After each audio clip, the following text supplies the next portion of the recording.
तो my dear viewers, welcome to triple C academy. आज हम कुछ न्यूमेरिकल्स के बारे में डिस्कस करेंगे जो हम लाइव नीट क्लास चला रहे हैं। उसमें हमने इन न्यूमेरिकल्स को बड़े अच्छे तरीके से डिस्कस किया है, बड़े अच्छे तरीके से इनको सॉल्व किया है। आई होप आप सभी अच्छे से होंगे और मेरा यही मकसद है कि आप तक हर कोई इन्फॉर्मेशन जो है पहुंचती रहे और आपका प्यार हमें मिलता रहे। आप इस वीडियो को अंत तक देखिए, इसको शेयर भी कीजिए, लाइक भी कीजिए और हमारे चैनल को सब्सक्राइब भी कीजिए ताकि आपका सपोर्ट हमें मिलता रहे और हम आपके लिए अच्छे अच्छे कंसेप्ट्स लाते रहेंगे। तो चलिए पहला न्यूमेरिकल हम लोग यहाँ पे डिस्कस करेंगे, दैट इज, चलिए इसको निकालने की कोशिश करते हैं। देखिए यहाँ पे हमारे पास पहला जो यहाँ पे बताया गया है that is actually dv divided by dt equal to that is -2.5 और साथ में √v। देखिए ये जो dv है इसको √v डिवाइड हो जाएगा, दैट इज इक्वल टू -2.5 और साथ में यहाँ पे dt होगा। अब हमें टाइम फाइंड आउट करना है तो we have to integrate on both sides, हमें दोनों साइड इंटीग्रेट करना है। तो लेकिन यहाँ पे जब टाइम हमारे पास 0 था तब हमारे पास जो वेलोसिटी थी वो थी 6.25 और जब हमारे पास टाइम जो है हमारे पास t आया तो उस वक्त हमारे पास ये वेलोसिटी जो है इसकी है वो हमारे पास 0 बन गई। तो इस तरीके से हम लोग इसको निकाल पाएंगे बिल्कुल इजीली। देखिए यहाँ पे हमारे पास क्या है, दैट इज इंटीग्रेट हम करेंगे। किसको इंटीग्रेट करेंगे? ये जो v है इसको हम लोग कहेंगे -1/2 और साथ में यहाँ पे dv रहेगा और 6.25 यहाँ पे जो लोअर लिमिट है और साथ में अपर लिमिट हमारे पास 0 है। तो यहाँ पे हमारे पास 2.5 तो बाहर निकलेगा, उसके बाद यहाँ पे 0 to t रहेगा, उसके बाद यहाँ पे dt रहेगा। देखिए यहाँ पे इंपॉर्टेंट पॉइंट मैं आपको बताऊंगा, यहाँ d और इंटीग्रल हो जाएगा कैंसिल, ये आपको पता है। और यहाँ पे हमारे पास इसका इंटीग्रेशन जो होता है वो हमारे पास क्या होता है, v⁻⁻1/2 + 1 और उसके बाद डिवाइडेड हो जाता है -1/2 + 1। और यहाँ पे लिमिट जो रहता है वो लिमिट हमारे पास क्या है, यहाँ पे गिवन लिमिट है दैट इज 6.25 और उसके बाद लिमिट अपर लिमिट हमारे पास 0 है। तो ये -2.5 बनेगा, लेकिन यहाँ पे t रहेगा तो t का लिमिट जो है वो हमारे पास 0 to t है। आई होप इतनी सी बात आई होप आपको समझ आ गई होगी। चलिए आगे बढ़ते हैं, यहाँ पे हम इसको निकालने की कोशिश करेंगे। तो देखिए किस तरीके से हम इसको निकाल लेंगे। तो ये जो हमारे पास है दिस विल बिकम v⁻1/2 और यहाँ पे हमारे पास क्या रहेगा, दैट इज इक्वल टू 1/2 और इसका जो लिमिट है दैट इज 6.25 और साथ में अपर लिमिट जो है दैट इज 0 इक्वल टू, यहाँ पे बताइए ये जो हमारे पास है दैट इज -2.5 और साथ में रहेगा t, क्योंकि अपर लिमिट हम लगा देंगे। तो ये जो है दिस इज √ ऐसे हो जाएगा 2√v और लोअर लिमिट हमारे पास 6.25 और अपर लिमिट हमारे पास 0 दैट इज इक्वल टू -2.5 इस तरीके से आ जाएगा। उसके बाद जो है यहाँ पे अपर लिमिट आपको देना है तो क्या बन जाएगा, 2√ऑफ क्या बन जाएगा 6.25। फिर अपर लिमिट हमें देना, पहले तो हमें अपर लिमिट देना है तो अपर लिमिट हमारे को 0 मिल जाएगा, तो ये 0 है। उसके बाद माइनस लोअर लिमिट जो है दैट इज 2√ऑफ 6.25। अब देखिए यहाँ पे इज इक्वल टू किसके बराबर है, -2.5 और साथ में इसको t भी है क्योंकि हमें t फाइंड आउट करना है। तो 2√0 जो है वो तो 0 ही बनेगा, यहाँ पे 2 है रहेगा और यहाँ पे हमारे पास क्या मिलेगा, दैट इज 6.25 का जो रूट होता है दैट इज एक्चुअली 2.5। तो यहाँ पे 2.5 बन जाएगा, दिस इज 2.5 और साथ में यहाँ पे रहेगा -2.5 और साथ में t। अब देखिए ये माइनस और माइनस कैंसिल आउट होगा, 2.5 और 2.5 भी कैंसिल आउट होगा तो t हमारे को मिल जाएगा दैट इज 2 सेकंड्स। तो हमारा आंसर जो है आंसर मिल गया, दैट इज एक्चुअली 2 सेकंड्स। ये रहा हमारे पास first option, this is first option that is correct. I hope यहाँ तक आपको क्लियर समझ बात आ गई होगी। तो चलिए नेक्स्ट न्यूमेरिकल की तरफ चलते हैं। न्यूमेरिकल हमारे बहुत ही बढ़िया न्यूमेरिकल है, आई होप आपको ये बहुत अच्छे तरीके से समझ आ जाएगा। आपको मैं अच्छे तरीके से समझाने की कोशिश करूंगा, बिल्कुल आग बरसना चाहिए, आराम से आपको हम लोग दिखा देंगे। देखो पहले आप समझो यहाँ पे हमारे पास क्या है, दैट इज एक्चुअली टाइम। देखो टाइम जो हमारे पास है that is equal to ax² plus साथ में हमारे पास है bx। अब देखिए यहाँ पे हम लोग क्या करेंगे, यहाँ पे हम लोग इसको डिफरेंशिएट करेंगे dt और साथ में हो जाएगा with respect to dx equal to, ये क्या बन जाएगा, a इंटू बन जाएगा 2x प्लस हमारे पास b है, लेकिन x का डिफरेंशिएशन जो है वो तो 1 है। इस तरीके से हमारे को क्या मिल गया, दैट इज 2ax और साथ में मिल गया b। बहुत बढ़िया बहुत बढ़िया। अब देखिए यहाँ पे dx/dt हम करेंगे क्योंकि इसको हम रिस्पेक्ट को लगा देंगे, इज इक्वल टू ये तो बन जाएगा 1/2ax, ये 2ax हो जाएगा प्लस साथ में b रह जाएगा। अब मुझे आप बताइए क्या इसको हम वेलोसिटी कहते हैं? बिल्कुल वेलोसिटी कहते हैं। अगर मैं आपको बताऊं इसको मैं 1/v लिखूंगा तो this is equal to 2ax साथ में प्लस b हो जाएगा। बहुत बढ़िया बहुत बढ़िया। अब आपको क्या काम करना है, you must have to differentiate it, क्योंकि वेलोसिटी को डिफरेंशिएट करेंगे तभी जाके तो एक्सेलरेशन मिल जाएगा, क्योंकि आपको फाइंड आउट क्या करना है, दैट इज एक्सेलरेशन। तो देखिए इसको हम डिफरेंशिएट करेंगे, लेकिन विद रिस्पेक्ट टू t हम डिफरेंशिएट करेंगे। तो देखिए यहाँ पे डिफरेंशिएट करेंगे, इस तरीके से डिफरेंशिएट करेंगे विद रिस्पेक्ट टू t, लेकिन किसको, 1/v को। तो यहाँ पे इसको भी डिफरेंशिएट करना पड़ेगा d/dt रिस्पेक्ट में हमें करना पड़ेगा 2ax और साथ में b को भी डिफरेंशिएट करना है।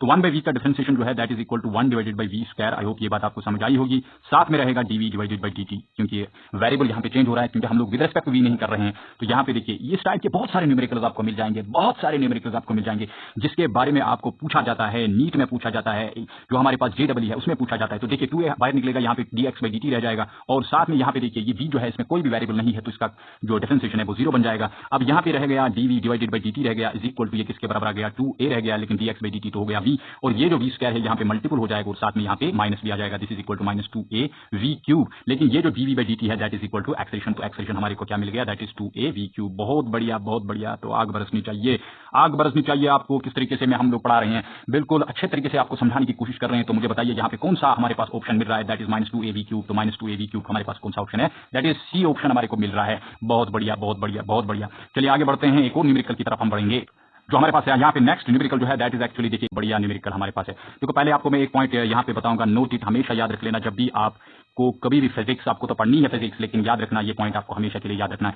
तो देखिए जब भी v डायरेक्टली प्रोपोर्शनल होता है अंडर रूट ऑफ x को, तो अब हमारे पास क्या होता है, एक्सेलरेशन कांस्टेंट आता है। एक्सेलरेशन क्या आता है, कांस्टेंट, यानी एक्सेलरेशन क्या आता है, कांस्टेंट आता है। रिमेंबर ये आता है कांस्टेंट।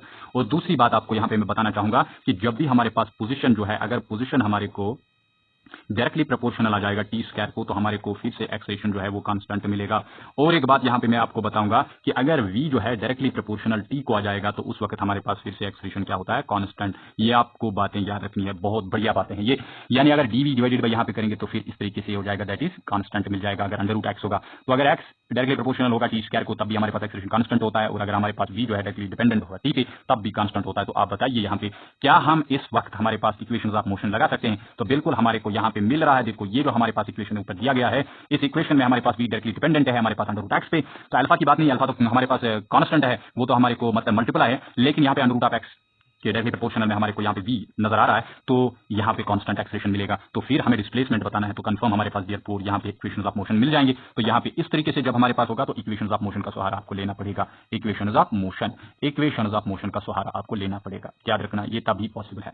तो देखिए एस जो हमारे पास है ut plus 1/2 of at square बनता है। तो देखिए एक और कंडीशन में यहाँ पे बता रहा हूँ, यहाँ पे बता रहा है कि अगर x हमारे पास 0 है तो टाइम हमारे पास उस वक्त जो है वो 0 है। तो बताइए यहाँ पे खुद ही देखिए, आप खुद ही देखिए कि अगर हमारे पास टाइम 0 है तो फिर यहाँ पे x 0 होगा। तो अगर x 0 होगा तो वेलोसिटी जो है दैट इज इनिशियल वेलोसिटी भी हमारे पास 0 होगा। तो बताइए ये दोनों कैंसिल आउट होंगे, तो s किसके बराबर होगा, 1/2 at स्क्वायर। तो बताइए यहाँ पे s किसको प्रोपोर्शनल आ रहा है, t स्क्वायर को प्रोपोर्शनल आ रहा है। तो बताइए s जो हमारे पास डिस्प्लेसमेंट है वो किसको प्रोपोर्शनल है, t स्क्वायर को प्रोपोर्शनल है। इस तरीके से हमारे को क्या मिल जाएगा, that is t square. I hope ये बात बिल्कुल आसानी से आपको समझ आ गई होगी। बताइए u को हम लोग क्यों 0 लेते हैं? देखो समझो बात को, अगर हमारे पास x 0 है तो हमारे पास ऑरिजिन पे ही है, तो इनिशियल वेलोसिटी हमारे पास 0 होगी, फाइनल वेलोसिटी आपको लेनी नहीं है 0। याद रखना, याद रखना, बहुत बढ़िया बहुत बढ़िया। चलिए आगे बढ़ते हैं, एक और न्यूमेरिकल यहाँ पे हम लोग निकालने की कोशिश करेंगे। बिल्कुल सही का न्यूमेरिकल जो है इसको हम लोग किस तरीके से सॉल्व करते हैं, बहुत आसान है। तो देखिए हमारे पास एक्सेलरेशन जो है that is equal to 8t plus 5, ये हमारे पास इक्वेशन है। लेकिन मुझे बताइए मुझे करना क्या है, मुझे वेलोसिटी निकालनी है, तो मैं लिखूंगा dv डिवाइडेड बाय dt। बिल्कुल बात क्लियर है। तो यहाँ पे 8t और साथ में 5 आ जाएगा। उसके बाद आपको देखिए यहाँ पे dv जो है इस तरीके से आ जाएगा 8, उसके बाद t यहाँ पे होगा वो dt मल्टीपल हो जाएगा, उसके बाद 5 है, उसके बाद यहाँ पे dt मल्टीपल हो जाएगा। लेकिन वेलोसिटी को फाइंड आउट करने के लिए हमें इंटीग्रेट का सहारा लेना पड़ेगा। तो अब बताइए यहाँ पे क्या बताया गया टाइम के बारे में। जब टाइम हमारे पास क्या था, 0 था, तब हमारे पास टाइम तो है 0। उसके बाद मुझे बताइए जो हमारे पास पोजीशन है वो क्या है, वो सॉरी वेलोसिटी क्या है, वेलोसिटी भी हमारे पास 0 है, स्टार्टिंग फ्रॉम रेस्ट, क्योंकि वो रेस्ट से स्टार्ट हो रहा है। अब बताइए जब हमारे पास 2 सेकंड टाइम आ गया, उसके बाद 2 सेकंड टाइम आ गया, तब हमारे पास वेलोसिटी जो है कोई ना कोई वेलोसिटी v होगी। अब d और इंटीग्रल हो जाएगा कैंसिल, यहाँ पे v आ जाएगा, लेकिन लिमिट रहेगा 0 to v is equal to यहाँ पे क्या रहेगा 8। उसके बाद यहाँ पे रहेगा टी स्क्वायर डिवाइडेड बाय 2 और लिमिट रहेगा 0 टू 2। उसके बाद यहाँ पे रहेगा 5, उसके बाद डी और इंटीग्रल कैंसिल हो जाएगा, यहाँ पे रहेगा टी और लिमिट रहेगा 0 टू 2। बहुत बढ़िया, ये रहा भैया। देखिए 8 डिवाइड बाय 2 तो बनेगा 4, उसके बाद यहाँ पे टी स्क्वायर वो तो बनेगा 4 प्लस यहाँ पे 5, उसके बाद टी स्क्वायर मतलब 2 बन जाएगा। अब देखिए वेलोसिटी ये तो 16 आ जाएगा, प्लस 5 टू 10, इस तरीके से 26 मीटर पर second. This is actually the velocity. So velocity मुझे बताइए वेलोसिटी किसके बराबर आ जाएगी, इस बॉडी की, इस पार्टिकल की, ये इस तरीके से मिल जाएगा। बहुत बढ़िया बहुत बढ़िया। आई होप ये बात भी आपको समझ आ गई होगी, बहुत आसान था। सेकंड हमारे पास ऑप्शन सही है। चलिए आगे बढ़ते हैं, एक और न्यूमेरिकल यहाँ पे हम लोग निकालने की कोशिश करेंगे। चलिए देखिए, बहुत बढ़िया बहुत बढ़िया। तो देखिए आपके पास जो इक्वेशन है, बताइए इक्वेशन हमारे पास क्या है, that is equal to X square is equal to 2 plus T. बहुत बढ़िया। अब बताइए क्या आपको करना है, आपको एक्सप्रेशन फाइंड आउट करनी है। तो बताइए किस तरीके से करेंगे। देखो 2x पहला डिफरेंशिएशन करेंगे dx by dt, पहला हम करेंगे। तो यहाँ पे बताइए यहाँ तो 0 बनेगा, उसके बाद t का 1 बनेगा। तो देखिए यहाँ पे dx by dt आ जाएगा, ठीक है, dx by dt आ गया, उसके बाद 1 डिवाइड बाय 2x आ जाएगा। तो मुझे बताइए ये क्या है, this is actually the velocity, this is actually the velocity. अब फिर से हमें क्या करना है, डिफरेंशिएट करना है dv by dt। फिर से एक बार डिफरेंशिएट करेंगे, इसको हम लोग एक्सप्रेशन बोलेंगे, this is equal to 1 divide by 2। अगर इसको 1 डिवाइड बाय 2 किया तो ये 1 डिवाइड बाय x का डिफरेंशिएशन जो होता है that is 1 divide bye x square. लेकिन विद रिस्पेक्ट टू t होगा तो फिर क्या होगा, dx by dt इसके साथ मल्टीपल हो जाएगा। आई होप ये बात आपको समझ आई होगी, बहुत आसान बहुत आसान। ये है 1 डिवाइडेड बाय 2x स्क्वायर, लेकिन ये dx by dt जो है ये ऊपर हमारे पास किसके बराबर है, 1 divide by 2x, that is equal to minus 1 divided by 4x cube. अरे भाई क्या है ये, that is equal to 1 divide by 4x cube. तो ये रहा सर हमारे पास एक्सेलरेशन। देखिए एक्सेलरेशन देखिए 1 डिवाइड बाय 4x क्यूब, ये हमारे पास रहा एक्सेलरेशन। अरे क्या है ये, कुछ भी नहीं है। लेकिन खामखा आप लोगों ने फिजिक्स को बहुत ज्यादा भूत बना के रखा है कि ये फिजिक्स जो है, फिजिक्स हमें डरा रही है। अरे क्या डरा रही है? हम लोग इसको डराएंगे, हम लोग इसको डराएंगे। ऐसा क्या बनेगा कि हम लोग ऐसा कहेंगे कि ये हमें डराएगी? चलिए आगे बढ़ते हैं, चलिए आगे बढ़ते हैं। एक और न्यूमेरिकल यहाँ पे हम लोग निकाल लेंगे। अरे क्या है ये न्यूमेरिकल? 2021 में न्यूमेरिकल आया है, पूरा ध्यान रख लेना, पूरा ध्यान रख लेना। अब देखिए इसको हम लोग बिल्कुल फाड़ देंगे। देखिए सोल्यूशन हमारे पास है, बिल्कुल बिल्कुल बिल्कुल। यहाँ पे हमारे पास v जो है that is equal to v naught plus क्या है, gt plus F T square. अब आपको फाइंड आउट क्या करना है? आपको फाइंड आउट करना है डिस्प्लेसमेंट। तो भैया ये तो dx बाई dt है, क्या कर रहे हो? ये तो dx बाई dt है, v नॉट प्लस gt, ठीक है, प्लस उसके बाद एफ टी स्क्वायर। बिल्कुल आसान, बिल्कुल आसान। तो देखिए यहाँ dx ऐसे ही रहेगा, इक्वल टू v नॉट, साथ में dt हो जाएगा और साथ में यहाँ पे gt है, उसके बाद dt मल्टीपल हो जाएगा और यहाँ पे क्या हो जाएगा, यहाँ पे एफ टी स्क्वायर आ जाएगा, उसके बाद यहाँ पे dt आ जाएगा। तो डिस्प्लेसमेंट निकालने के लिए इंटीग्रेट करना पड़ेगा, इंटीग्रेट तो करना ही पड़ेगा, इंटीग्रेट करना पड़ेगा। तो देखिए जब टाइम हमारे पास जीरो था, जब टाइम जीरो था, तो मुझे बताइए पोजीशन क्या है? That is equal to what? That is equal to zero. Position तो हमारे पास जीरो होगी। लेकिन जब हमारे पास टाइम 1 सेकंड आया, जब टाइम 1 सेकंड आया, क्योंकि 1 सेकंड पे दिखाना है, 1 सेकंड पे टाइम आ गया, उस वक्त हमारे पास डिस्प्लेसमेंट है एक्स होगा। तो यहाँ कैंसिल आउट होगा, तो यहाँ एक्स मिलेगा। Upper limit lower limit 0 to X रहेगा is equal to V naught, उसके बाद टी रहेगा, उसके बाद लिमिट कहाँ रहेगा 0 टू 1 रहेगा, प्लस यहाँ पे रहेगा जी, उसके बाद रहेगा टी स्क्वायर डिवाइडेड बाई 2, उसके बाद 0 टू 1 रहेगा, प्लस यहाँ पे एफ है, उसके बाद क्या रहेगा टी क्यूब डिवाइडेड बाई 3 बनेगा। तो यहाँ 0 टू 1 रहेगा, बिल्कुल आसान। यहाँ पे एक्स इक्वल टू किसके बराबर आएगा? वी। इस साथ में क्या रहेगा? अगर अपर लिमिट दे देंगे तो हमारे को 1 मिलेगा, प्लस जी, और उसके बाद यहाँ पे डिवाइड 2 भी मिल जाएगा, और अपर लिमिट दे देंगे तो 1 ही मिलेगा, प्लस एफ डिवाइडेड बाई 3 मिल जाएगा। उसके बाद अपर लिमिट दे देंगे तो 1 ही मिलेगा, क्योंकि 1 क्यू 1 ही होता है। तो एक्स हमारे को क्या मिल जाएगा? V naught plus G divided by 2, और उसके बाद लास्ट में हमारे को थर्ड टर्म जो है that is F divided by 3। ये हमारे को मिल गया डिस्प्लेसमेंट। तो मुझे बताइए डिस्प्लेसमेंट हमारा कौन सा ऑप्शन सही है? Option C is right, option C is right. I hope ये बहुत बढ़िया न्यूमेरिकल आपको समझ आ गया होगा। चलिए कुछ और न्यूमेरिकल्स को हम लोग दूसरे वीडियो में डिस्कस करेंगे, अच्छे तरीके से डिस्कस करेंगे। आई होप आपको ये बहुत अच्छे तरीके से समझ आ गए होंगे। और इस वीडियो को आप लाइक भी कीजिए, शेयर भी कीजिए, और आगे भी हमारे वीडियोस को आप देखते रहिए, शेयर करते रहिए, और हमारे चैनल को सब्सक्राइब भी कीजिए। उससे हमारे को सपोर्ट मिलेगा और हम आपके लिए बहुत अच्छे तरीके से इस फिजिक्स को फाड़ देंगे। Thank you to all of you.